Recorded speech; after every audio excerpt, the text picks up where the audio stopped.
बच्चू कौवा और गोरी उस जंगल में खुशहाल जिंदगी गुजार रहे थे। कुछ दिनों के बाद माही चील और छोटू तोता उस जंगल में आकर अपना घोंसला बना लिया था। यूं सभी मिलकर रहते रहते उन सभी में दोस्ती हो गई। कुछ दिनों के बाद अचानक उस जंगल में अकाल पड़ गया। खाने के लिए कहीं आहार नहीं मिल रहा था और ना ही पीने के लिए पानी मिल रहा था। सभी पंछी बहुत ही मुश्किलों का सामना कर रहे थे। बच्चे भूख से तिलमिलाते हुए कह रहे थे, माँ भूख लगी है माँ, माँ बहुत भूख लगी है, कुछ खाने के लिए दो ना माँ। यूं सभी बच्चे रोने लगते हैं। ऐसे एक टुनी का बच्चा भूख बर्दाश्त नहीं कर सका और अपना दम तोड़ दिया।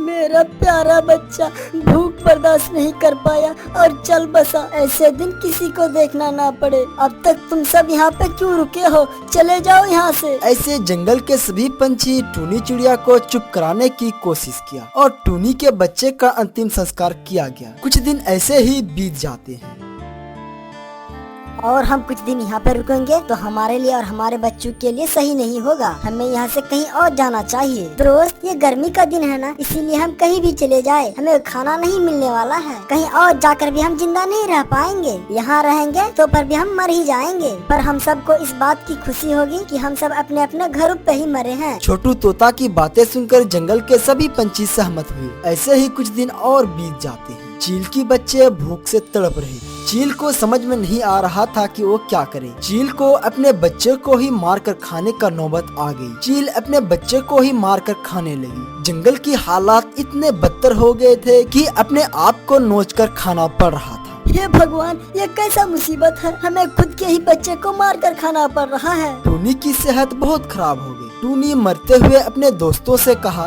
दोस्तों मुझे चीर कर खा लो, अपनी भूख मिटा लो। मैं तुम सब से हाथ जोड़कर कह रही हूँ, मुझे चीर कर खा लो। यूँ कहते कहते टूनी चिड़िया इस दुनिया से चल बसी। मरने के बाद जंगल के पंछियों ने उसे भी चीर कर खा गई। इस तरह से जंगल के पंछी एक दूसरे के बच्चों को खा रहे थे। अब किसी का भी बच्चा खाने के लिए नहीं बचा था। केवल टूनी का एक बच्चा बचा था। उस बच्चे को खाने के लिए चील और गोरी कौवी के बीच लड़ाई होने लगी। सबसे पहले मैंने इसे पकड़ा है, इसीलिए इस पर मेरा हक है। तभी गोरी कौवी बोलती है, मैं भी तो यही कह रही हूँ, इस पर सिर्फ मेरा हक है। ऐसे ही वे दोनों लड़ते रहे। वे दोनों लड़ ही रहे थे, तभी वहाँ पर छोटू तोता भी आ जाता है। छोटू तोता भी अपना हक जताने लगता है। ऐसे ही वे तीनों बोल ही रहे थे, तभी वहाँ से टूनी का बच्चा उड़ते हुए भाग गया। टूनी का बच्चा उड़ते उड़ते थक गया और सांप के बिल में जाकर गिर गया। बाप रे, यहाँ पे तो सांप होगा, जान बचे तो लाखों पाए। वे तीनों वहाँ से जा ही रहे थे, तभी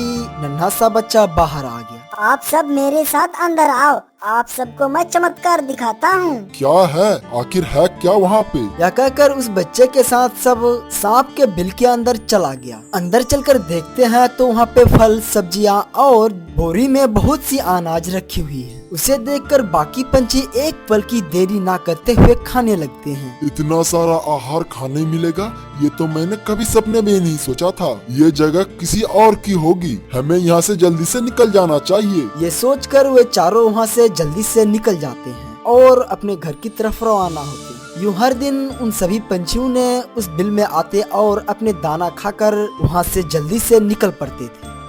उस सांप के बिल के अंदर एक खतरनाक चील अपने बसेरा बनाकर रहा करता था। जरूर यहाँ पर आकर कोई अनाज खा रहा है, मुझे इस बात का पता लगाना होगा। दोस्तों वीडियो में बने रहे क्योंकि और इंटरेस्टिंग वीडियो आगे आने वाला है। अगले ही दिन खतरनाक चील एक पेड़ के पीछे जाकर छुप जाता है। हर रोज की तरह सभी पंछी दाना चुगने के लिए उस बिल के अंदर चली जाती हैं।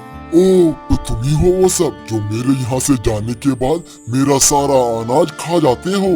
आज मैं तुम सबको यहीं पे कटक जाऊंगी। ये सुनकर वो नन्हा सा टूनी का बच्चा बोला, आप इन सबको कुछ नहीं करोगे। इस जगह के बारे में इन सबको कुछ पता नहीं था। मैंने ही इस जगह के बारे में सबको बताया है। आप चाहो तो मुझे खा लो, इन सब की कोई गलती नहीं। प्लीज इन सबको माफ कर दो और मुझे खा लो। तभी छोटू तोता बोलता है, नहीं नहीं, ये अभी बहुत छोटा है, ये बहुत प्यारा है, इसे मत खा। तुम चाहो तो मुझे खा लो। तभी गोरी कौवी बोलती है, नहीं मेरी बात सुनो, तुम किसी को कुछ मत मत करना, तुम मुझे खा लो। तभी चील बोलता है, इस जंगल में कहत साली आने के कारण अपने बच्चे को ही मारकर खाना पड़ा। इससे बड़ा पाप तो इस दुनिया में कोई नहीं है। अगर इस बच्चे को बचाने के लिए हमारी जान की आहुति देनी पड़े तो हमें मारकर इन्हें छोड़ दो। यूँ रोते हुए उस खतरनाक चील से सभी ने विनती की। उन सबको अपने एक दूसरे के लिए प्यार देखकर खतरनाक चील ने कहा, आखिर तुम सब कौन हो और कहां से आए हो और तुम सब एक दूसरे का क्या लगते हो? तब सभी पंछियों ने बीती हुई सारी बातें बताई और कहा कि वे सब एक अच्छे दोस्त हैं। उनकी पूरी बात सुनकर उस खतरनाक चील ने कहा,